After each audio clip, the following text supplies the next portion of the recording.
యేసు క్రీస్తు అతి శ్రేష్టమైన నామములో వాగ్దాన సందేశ కూడికు చేరి వచ్చిన మీ అందరికీ ప్రభు పేరిట నా హృదయపూర్వక వందనాలు. అట్ ద సేమ్ టైం శుద్ధీకరణ. రేపు ప్రభురాత్రి భోజనం ప్రభు బల్ల ఆరాధనలో మనమందరం పాలు పంపులు పొందబోతున్నాం. ఆ దేవుని కృప విస్తారముగా అనుగ్రహింపబడునుగాక. హల్లెలూయా.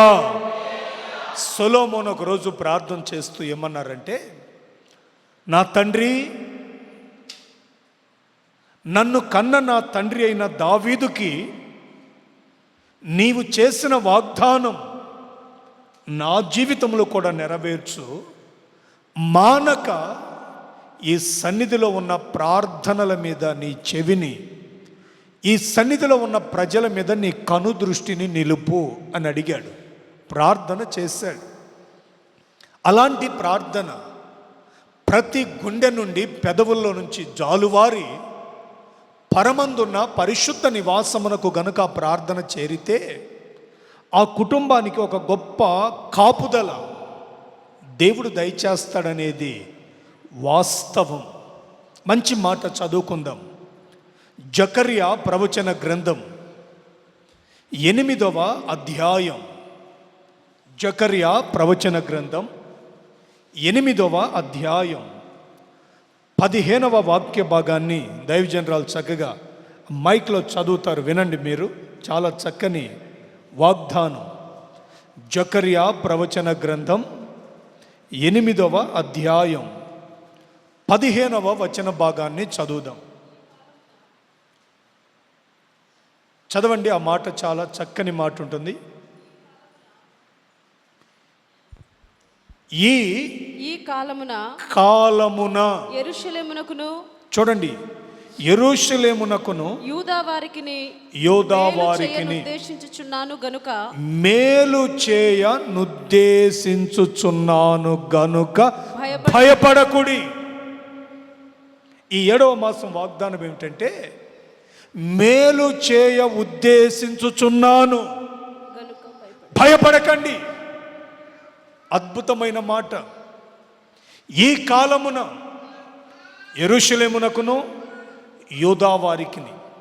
ఇక్కడ యెరూషలేముని ఒక పట్టణముగా, యూదావారిని ఒక గోత్రముగా చూడక, ఇశ్రాయేలీల 12 గోత్రాలు 2 భాగాలుగా విభజించబడి, ఒక 10 గోత్రాల వారు ఒక భాగము, 2 గోత్రాల వారు ఒక భాగము వారు ఏర్పాటు కాగా, ఆ 2 గోత్రాలు కలిపి, ఆ 12 గోత్రాలు కలిపి అందరినీ ఉద్దేశించి చెబుతున్న మాట ఏమిటంటే, నేను మీకు మేలు చేయ ఉద్దేశించుచున్నాను, మీరు భయపడకండి అని ప్రభువు చెబుతున్నాడు.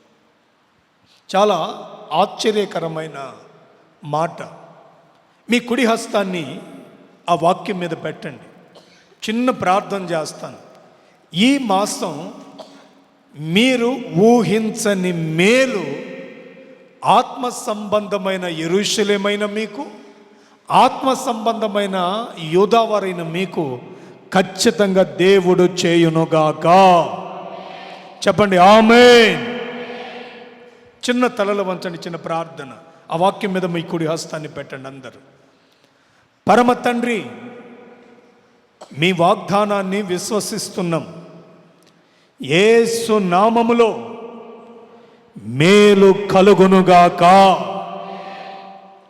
నీ పిల్లలకు మేలు కలుగునుగాక. భయము తొలగిపోవునుగాక. నీ సన్నిధిని వారికి తోడుగా ఉంచి మీ ప్రతి ఉద్దేశాన్ని వారి జీవితంలో నెరవేర్చమని యేసు నామములో ప్రార్థిస్తున్నాను తండ్రి. ఆమేన్. దేవుడి వాగ్దానం మన పట్ల నెరవేర్చునుగాక. చెప్పండి గట్టిగా ఆమేన్. ఆమేన్. దేవునికి మన ఎడల కొన్ని ఉద్దేశాలు ఉంటాయి.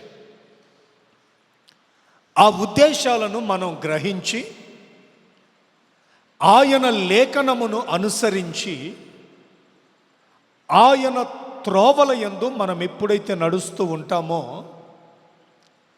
ఆ ఉద్దేశాలన్నీ మన జీవితంలో మేలు కొరకే జరుగుతూ వస్తాయి. ఎందుకు నేను మేలు చేయను ఉద్దేశించి ఉన్నాను అని ప్రభు చెప్పారంటే, ఆ పై 14వ వాక్యములో మరొక వాక్యాన్ని ఇమిడ్చి ఉంచారు ఆ అధ్యాయములో. ఏమిటంటే, ముగింపు మాట చదువుతాను చూడండి. మీ పితరులు నాకు కోపము పుట్టింప దయతలచక నేను వారికి కీడు చేయను ఉద్దేశించాను. ఇక్కడ కీడు చేశాడు దేవుడు అనే దానికన్నా కూడా దేవుని ఎదుట మన పితరుల ప్రవర్తన ఎలాగుంది? దేవునికి కోపాన్ని పుట్టించింది. ఎప్పుడైతే ఆయన కోపము పుట్టించాడో అనేక పర్యాయాలు వారిని శత్రురాజులకు అప్పగించాడు. వారిని కొన్ని ఇరుకు మార్గాలలో నడిపించాడు. మరలా వారు తమ తప్పులు తాము తెలుసుకొని దేవుని తట్టుకు తిరిగారు. పితరులను జ్ఞాపకము చేస్తూ ఏమన్నారంటే, నేను అలాగున కాదు, ఈ కాలమున, ఈ అర్ధకాలమున, అర్ధ సంవత్సరం అయిపోయింది, మరొక అర్ధ సంవత్సరం మన ఉంది, 184 days మన ముందున్నాయి. నీవు కనుక దేవుని వాక్యానికి భిన్నముగా బ్రతకకుండా దానిని అవలంబిస్తూ ఆయనకి ఇష్టానుసారమైన వ్యక్తిగా నీవు గనక నడిపించగలిగితే, నేను సేవకునిగా నా దేవునిని బట్టి ధైర్యముగా చెప్తాను, ఆయన నీకు మేలు చేయ ఉద్దేశించాడు. ప్రతి గడియ అనగా 4416 గడియలు నా దేవుడు నీకు మేలు చేయునుగాక. చెప్పండి గట్టిగా, ఆమేన్, ఆమేన్. మేలు ఆయన చేయునుగాక. భయపడకండి. భయాల్లో 2 రకాలు ఉంటాయి. ఒకటేమో భయపడి మనిషిని దేవునికి దూరం చేసే భయం. మరొక భయమేమో భయపడి ఆయనను గౌరవించే భయం, ఆయనను గణపరిచే భయం. పౌలు అంటారు కదా, దేహమందున్నను దేహము విడిచినను మిగుల ఆయనకు ఇష్టడుగా బ్రతకాలని నేను అపేక్షించుచున్నాను అంటారు. 5వ అధ్యాయం 2వ పత్రిక కొరింథీయులకు రాసిన పత్రికలు మీరు తర్వాత చదవండి. మీకు ఇప్పుడు రెఫరెన్స్లు ఏమి ఇవ్వనక్కర్లేదు, కానీ నేను కొన్ని మాటలు మీకు జనరల్గా చెప్తాను. దేహమందున్నను దేహము విడిచినను, మేబీ 8వ వాక్యం అని అనుకుంటున్నాను నేను. దేహమందున్నను దేహము విడిచినను నేను నా దేవునికి ఇష్టడిగా బ్రతకాలని మిగుల అపేక్షించుచున్నా. కారణం ఏమిటంటే, లోకములో కీడు, లోకములో శాపం, లోకములో అపవిత్రత, లోకములో పాపం, లోకములో భయంకరమైన అపాయం, ఎవరిని మృంగుదునా అని గర్జించు సింహమైన సాతాను అపరిమితముగా నోరు తెరిచి ఉన్న వేళలలో నేను ఆయన కృపకు పాత్రుడుగా మార్చబడి మేలు పొందుతూ బ్రతకాలని నేను కోరుతున్నాను. కనుక ఆయనకు నేను కోపము పుట్టించక ఆయనకు ఇష్టడుగా బ్రతకాలని కోరుతున్నాను అంటాడు. ప్రియులారా గమనించండి, దేవుడు కోప్పడతాడా? కోప్పడతాడు. కానీ ఆయన కోపం నిమిషం మాత్రమే ఉంటుంది. ఆయన దయా ఆయుష్కాలమంతా. అయితే ఈ జీవన మనుగడలో, ఈ జీవన పోరాటములో మనము ఆయన దయను ఆయుష్కాలమంతా పొందుటకు, ఆయన మేలులు అనుభవించుటకు ఆయన ఉద్దేశములను గ్రహించిన వారమై ఉండాలి. దావీదును గూర్చి మంచి సాక్ష్యం రాశాడు కదా లూకా. నా ఉద్దేశములన్నీ నెరవేర్చువాడు. దేవుడు ఉద్దేశించాడు నీకు మేలు చేయాలని. ఆయన చేసే మేలు, ఆయన ఉద్దేశాలు మన పట్ల ఎలాంటివి? 29వ అధ్యాయం ఇర్మియా గ్రంథములో 11వ వాక్య భాగాన్ని కనుక మీరు చదివితే, రాబోవు కాలం అనగా ఈ 6 మాసాలలో మీ ఎడల ఆయన ఉద్దేశించిన ఉద్దేశాలు సమాధానకరమైనవి, నేను మిమ్మును మేలుకరమైనవే గాని వేరొకటివి. చదవండి ఆ మాట.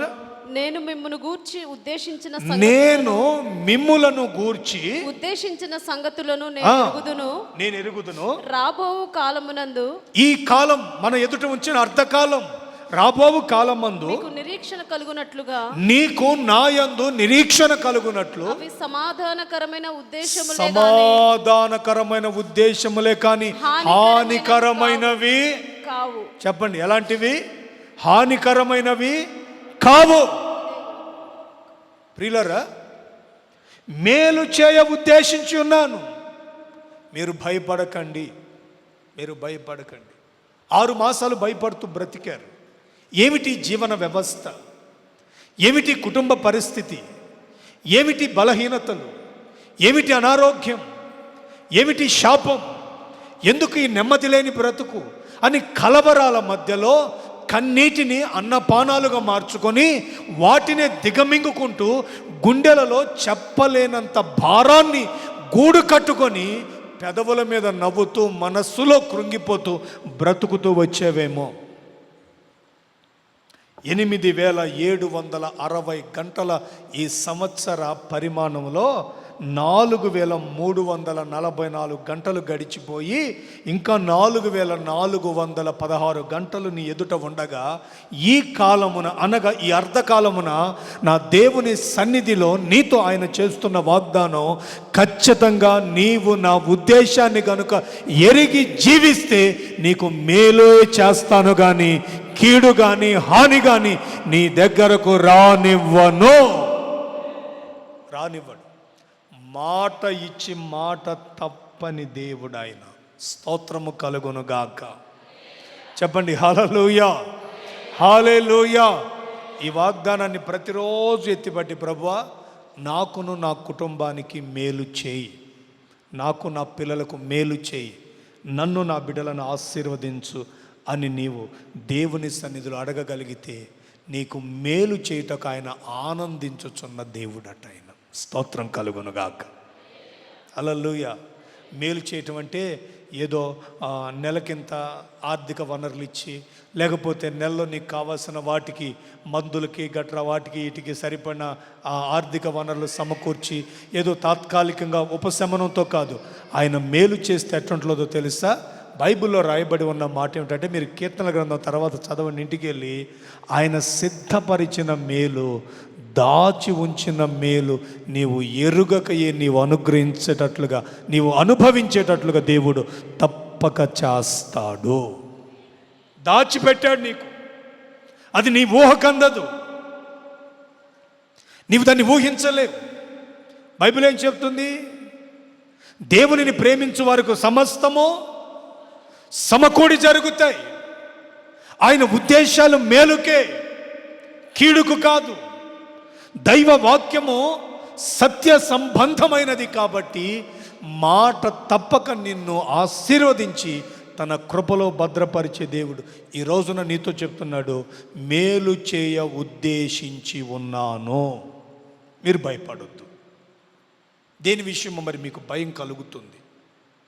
కుటుంబ విషయంలోనో, పిల్లల విషయంలోనో, ఆర్థిక స్థితిగతుల విషయంలోనో, లేకపోతే కట్టాల్సిన అప్పుల సమస్యలలో నీవు దేనికో భయపడుతున్నావు. అయితే దేవుని వాక్యం అంటుంది, ఈ వాగ్దానపు నెరవేర్పులో దేవుడు నీతో చెప్తున్నాడు, ఖచ్చితంగా నీకు మేలు చేస్తాను, మానక నీవు దాన్ని అనుభవిస్తావు. ఇంకో మాట చూపించిన ఇర్మియా గ్రంథం 32వ అధ్యాయం 40-41 వాక్యాలు కనుక మీరు చదివితే అక్కడ కొన్ని విషయాలు రాయబడి ఉన్నాయి. నేను ఒక్క 3 మాటలు సింపుల్గా ఒక 15 నిమిషాలు చెప్పి ముగించేస్తాను. చూడండి. నేను వారికి మేలు చేయుట మానకుండునట్లు. చూడండి, దేవుడు ఒక మాట అంటున్నాడు, నేను మేలు చేస్తా, అయితే మీ ప్రవర్తనను బట్టి నేను దాన్ని మానుకోకూడదు. ఇప్పుడు మీరు బాగా వినండి. ఈ నెల మీ పిల్లలు లేదా ఈ వారంలో మీ పిల్లలు మీ యజమాని నీకు ఇష్టం వచ్చినట్లు చేశారు. నీ వాళ్ళకి చేయాల్సినవన్నీ చేసావు. కొన్ని దినాలైన తర్వాత వాళ్ళు నీకు ఇష్టం వచ్చినట్లు కాకుండా నీకు కష్టం వచ్చినట్లు చేస్తే నువ్వు వాళ్ళకి చేస్తావా సమస్తం? చెయ్యవు, మానేస్తావు. ఎందుకు? వాళ్ళను క్రమపరిచి నీ ఇష్టానుసారంగా వారు బ్రతికి వారు నిన్ను సంతోష పెట్టాలని దేవుని వాక్యం అదే చెప్తుంది. నేను మేలు చేయుట మానకుండునట్లు నిత్యమైన నిబంధనను వారితో చేస్తున్న ఈరోజు వారు నన్ను విడవకుండునట్లు. చూడండి, వారు నన్ను విడువకుండునట్లు వారి హృదయములలో నా ఎడల వారి హృదయములలో నాకు దూరమైపోయే భయాన్ని కాదు కానీ నాతో ఉండి నా మాట విని నన్ను గౌరవించి నన్ను ఘనపరిచే భయభక్తులను పుట్టిస్తా. వారికి మేలు చేయుటకు వారికి మేలు చేయుటకు వారి యందు నేను ఆనందించుచున్నాను. నా పూర్ణ హృదయముతోను నా పూర్ణ ఆత్మతోను ఈ దేశంలో నిశ్చయముగా వారిని నాటెదను. స్తోత్రము కలుగును గాక. చూడండి, మీ యందు ఆయన ఒక భయమును భక్తిని పుట్టిస్తున్నాడు. నేను చెప్పాను కదండి, 2 రకాల భయాలు ఉంటాయని. ఒకటి దూరం చేసేది, రెండోదేమో దగ్గరకు చేసేది. జాగ్రత్తగా వినండి. ఆదాము పాపం చేశాడు, ఆజ్ఞ అతిక్రమించాడు. ఆదాము హవ్వలు. దేవుడేమన్నాడు? పండుని తినొద్దు అన్నాడు, అంతే. తిన్నాడు. ఇద్దరు తిని పాపం చేశారు. పాపం చేసిన తరువాత వారిలో భయం కలిగింది. ఆ భయం ఏం చేసిందో తెలుసా? దేవుని దగ్గర నుండి వాళ్ళని ఏం చేసింది?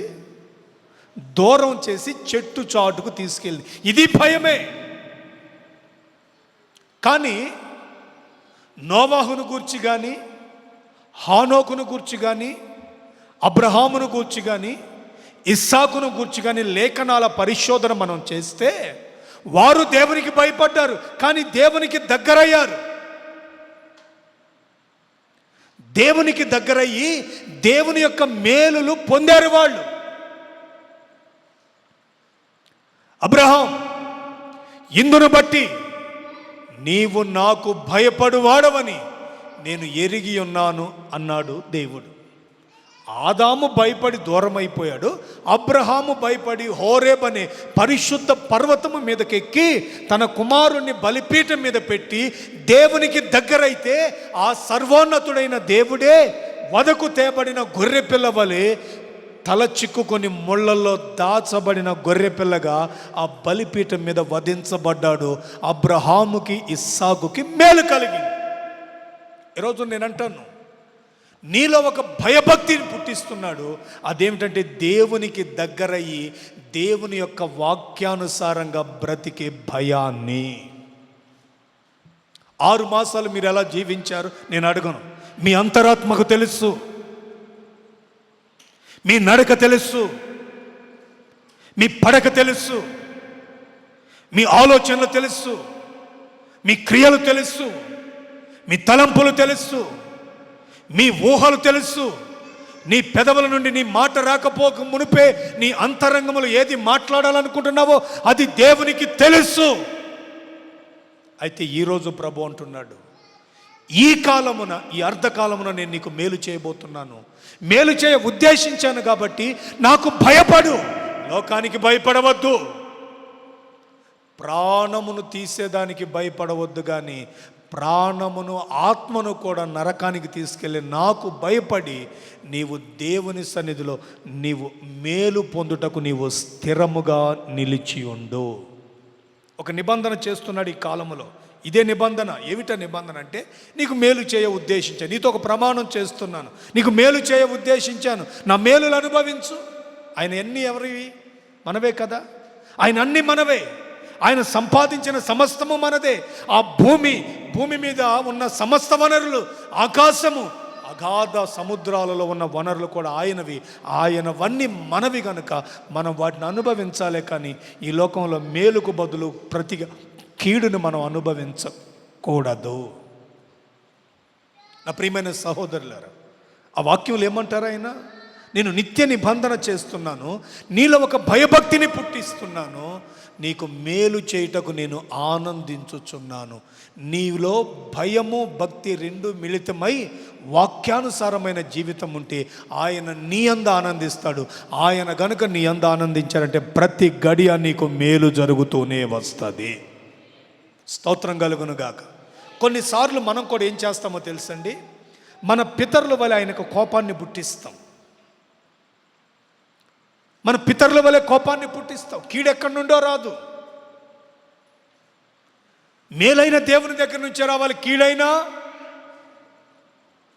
ఆత్మైన దేవుని దగ్గర నుంచే రావాలి, దురాత్మైన దేవుని దగ్గర నుంచే రావాలి.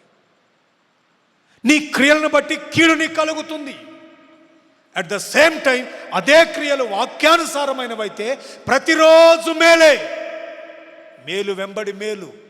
నిన్ను చూసిన వారు నోటి మీద ముక్కు మీద వేలేసుకుంటారు, అవ్వా ఇంత గొప్పవారయ్యారు, అరే ఎంత ఆశీర్వదించబడ్డరే, అరే నిన్న మొన్నటి వరకు భయానకరంగా ఉన్న ఈ కుటుంబం ఇంత సమాధానకరంగా ఎలా రాగలిగిందని వారు నిన్ను బట్టి దేవునిని స్తుతించే స్థితికి వస్తారు. 3 విషయాలు త్వరగా చెప్పి ముగించేస్తాను. దేవునికి స్తోత్రం కలుగునుగాక.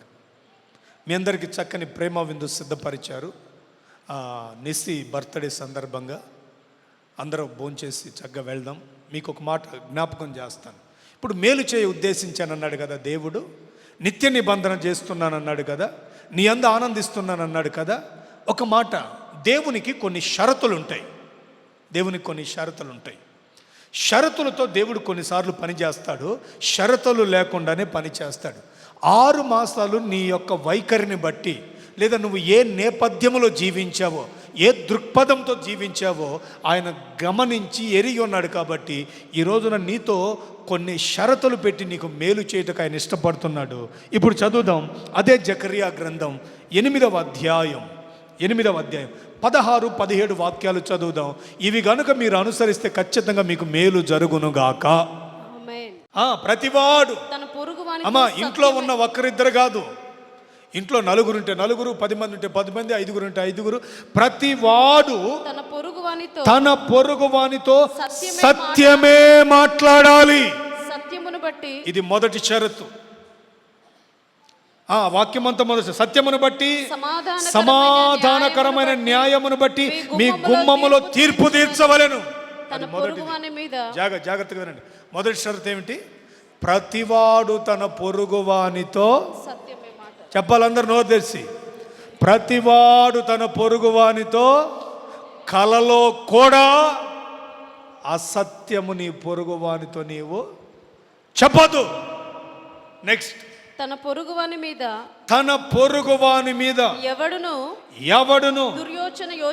దుర్యోచన అనగా దురాలోచన యోచింపకూడదు. రెండవది, మూడవది, అబద్ధ ప్రమాణము చేయ నిష్టపడకూడదు. ఇవన్నీ నాకు అసహ్యము గనుక నేను ఈ వాక్కును మీకు ఇస్తున్నాను.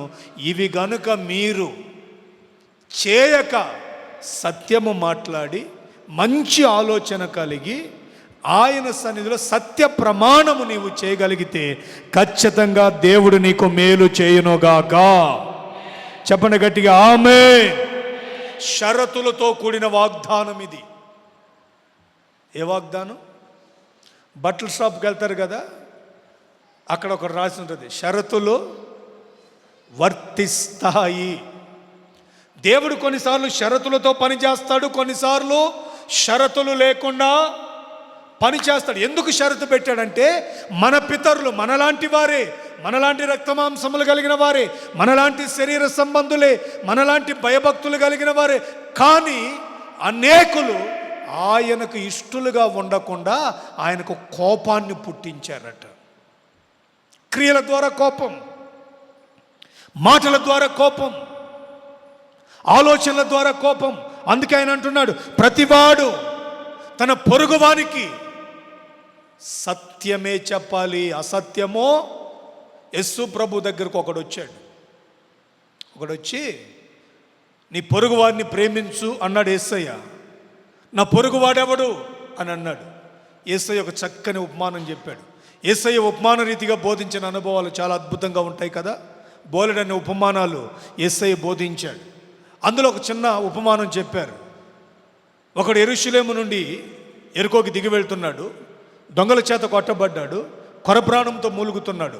ఆ దారిన ఒక యాజకుడు, ఆ దారిన ఇంకొకడు వెళ్ళాడు. ఎవడు వాడిని పట్టించుకోలేదు. ఒక సమరయుడు ఆ దారిని పోతుండగా వాడిని చూసి వాని గాయములు కట్టి పూటకోళ్ళ వాని ఇంటికి పెట్టి డబ్బులు ఇచ్చి, ఇదిగో వీడిని బాగు చేయి, వీడికి ఆహారం పెట్టు, ఒకవేళ నేను అచ్చుంటే నేను మరలా నీకు తెచ్చి ఇస్తానన్నాడు. వీళ్ళలో ఎవరు పొరుగువాడంటే సమరయుడే పొరుగువారు అన్నాడు. బాగా చెప్పావు.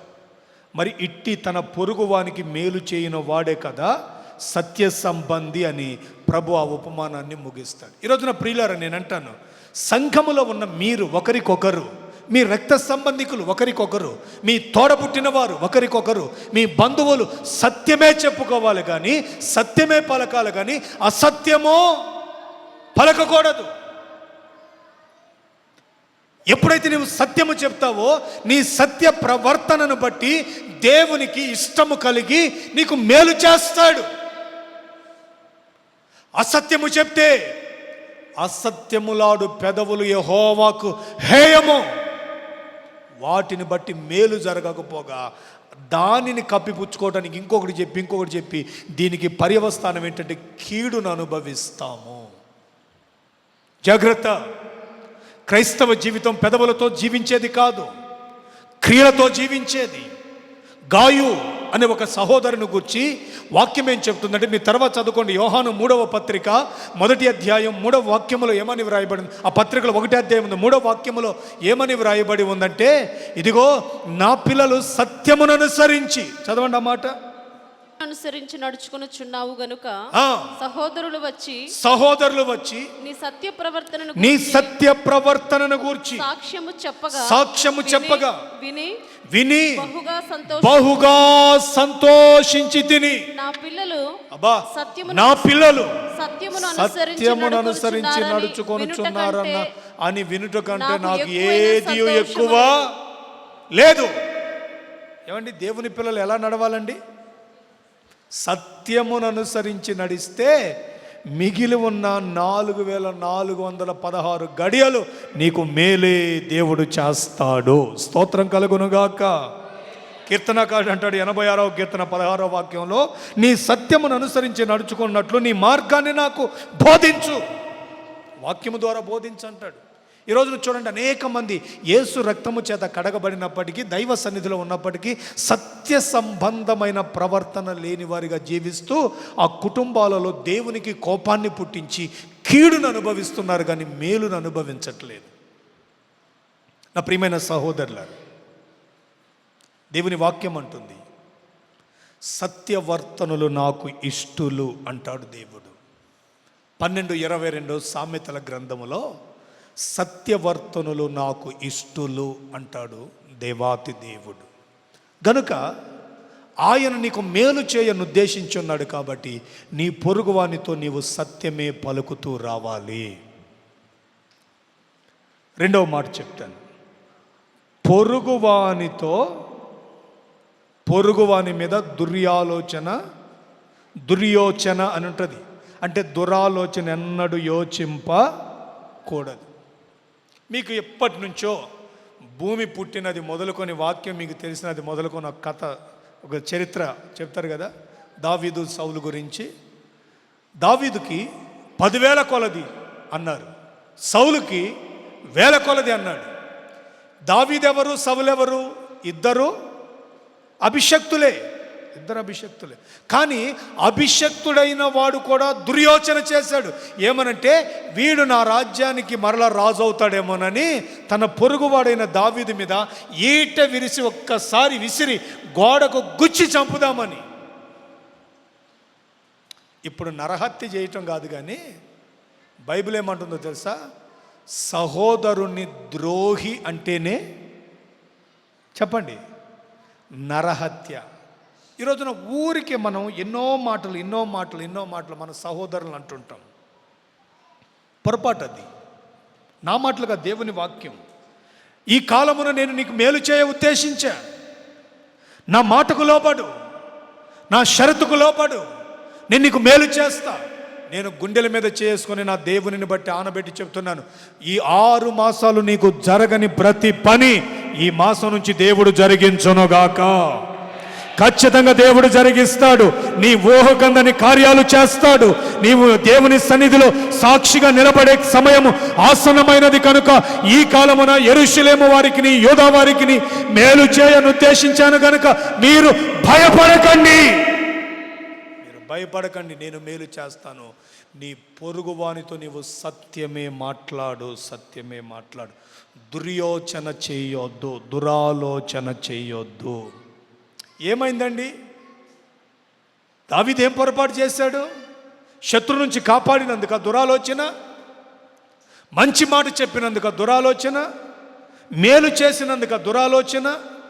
ఇశ్రాయేలీలు భయపడుతూ, గడగడలాడుతూ, వణుకుతూ, వేలాడుతూ వారు దూరాన నిలబడిన ఉన్న వారి దగ్గరకు వచ్చి జున్ను పేలాలు ఇచ్చి అన్నలను పరామర్శించడానికి వచ్చిన వాడు ఒడిసెలు తీసుకుని ఒక దెబ్బతో గొలియాతును పడగొట్టి వాని కత్తితో వాని మెడ నరికి ఇశ్రాయేలీలకు విజయ శంకారావాన్ని పూరించినందుక దుర్యాలోచన.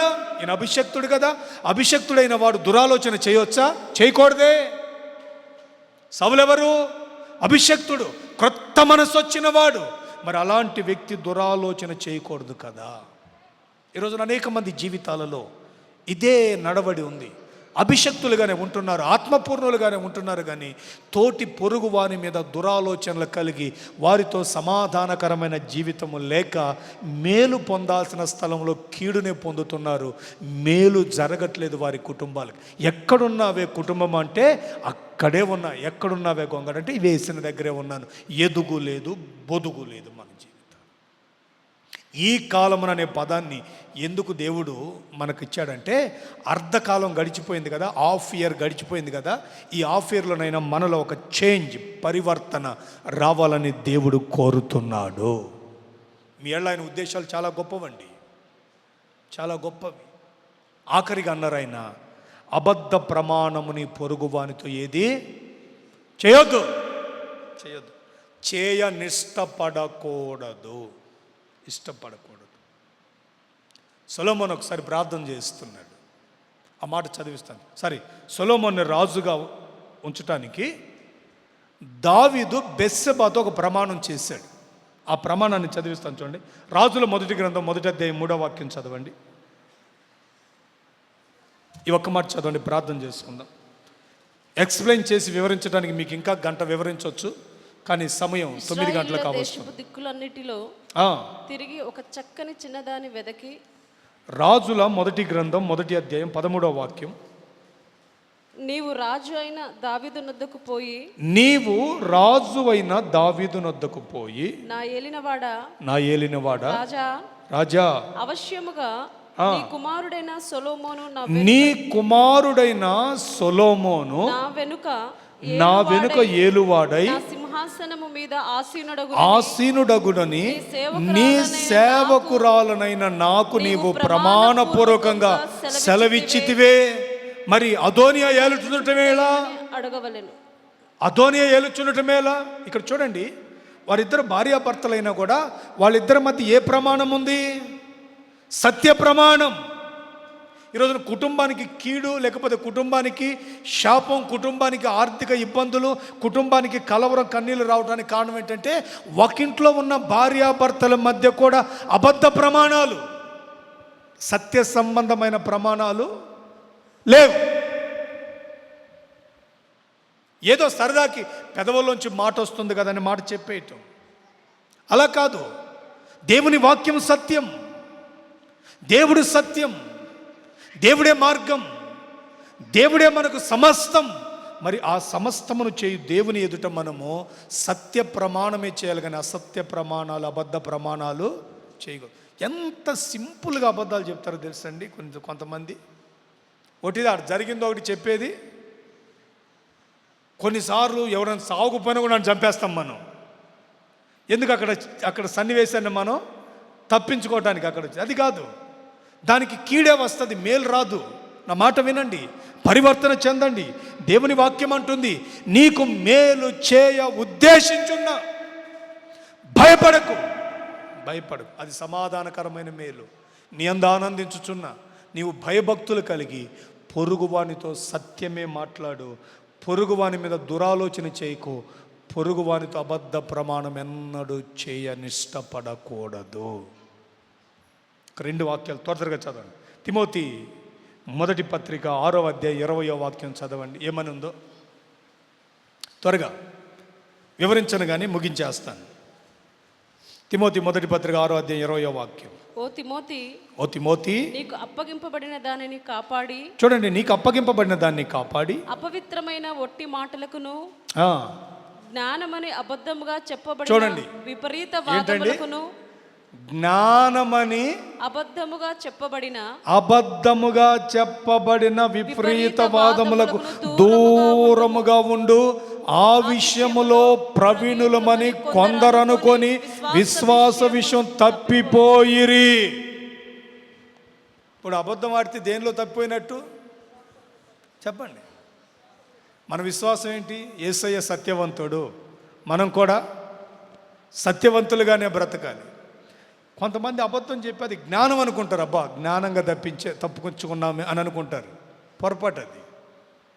ఓ తిమోతి, నీకు అప్పగించబడిన కుటుంబం, నీకు అప్పగించబడిన సంఘం, నీకు అప్పగించబడిన ఆత్మలు, నీకు అప్పగించబడిన ఆత్మీయ జీవితం నీవు విశ్వాసములో కాపాడుకొంటూ దాన్ని నీవు క్షేమంగా నడిపించుకోవాలంటే ఇదిగో విపరీత వాదములు ఉన్నాయి, కొన్ని అబద్ధములు, వాటికి నువ్వు దూరముగా ఉండు.